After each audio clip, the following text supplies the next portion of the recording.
Bonjour à toutes et à tous, j'espère que vous allez bien. La semaine dernière, pas de review JJK, premièrement parce que j'avais un peu la flemme, et surtout parce que, selon moi, ces deux épisodes méritaient d'être traités ensemble pour proposer une analyse vraiment complète. On commence donc avec l'épisode 5, Passion. Et honnêtement, encore une fois, c'était excellent.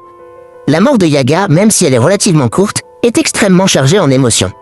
Derrière son image de proviseur baraqué, on découvre un personnage avec un cœur immense, toujours prêt à aider les autres.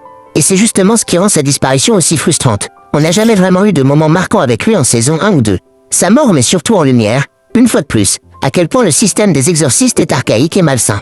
L'opposition entre Yaga et Gakuganji est très parlante. L'un est prêt à défier le système, quitte à en mourir, tandis que l'autre obéit aveuglément, comme un simple pantin.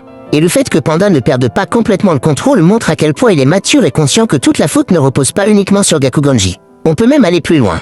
Panda est littéralement l'équivalent d'un pantin dans le monde de l'exorcisme. Et pourtant, c'est lui qui est le plus libre. À l'inverse, Gakuganji est un pantin totalement soumis aux hautes instances de l'exorcisme. Quant à Yaga, qui devait lui aussi être un pantin du système grâce à sa technique incroyable, il a choisi de se rebeller, quitte à mourir.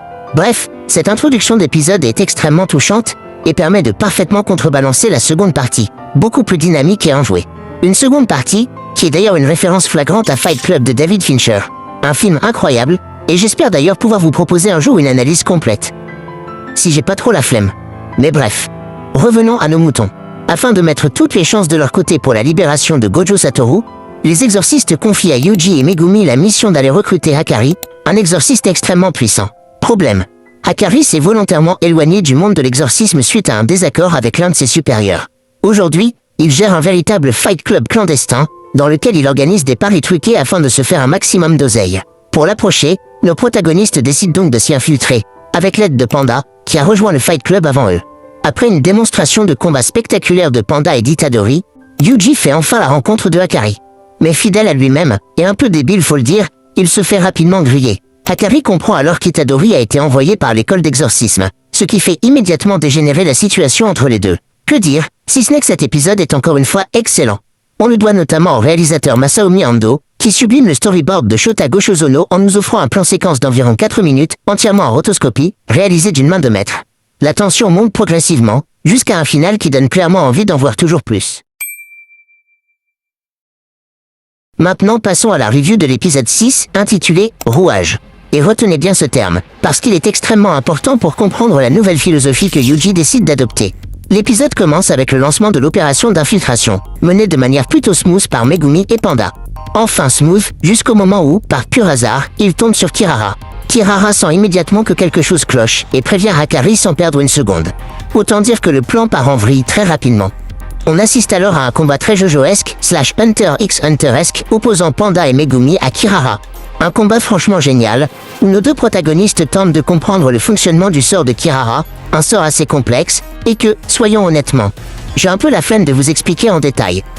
Mais selon moi, le plus important à retenir, ce n'est pas tant le fonctionnement précis du sort que ce qu'il représente.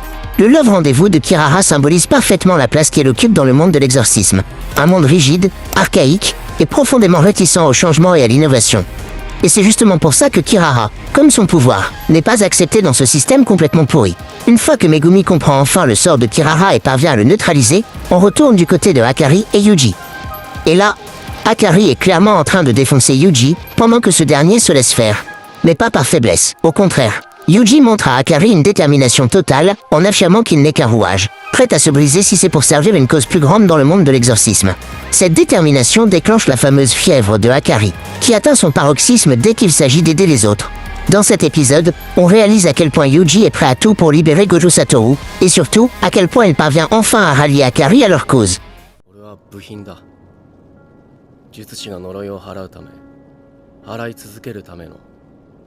Encore une fois, je vais me répéter, mais cet épisode est excellent.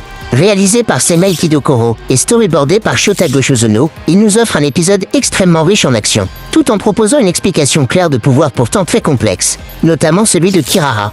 Et voilà, on arrive à la fin de la review de ces deux épisodes. J'espère que la vidéo vous a plu. On se dit à la prochaine pour une nouvelle vidéo. La bise, les chatons.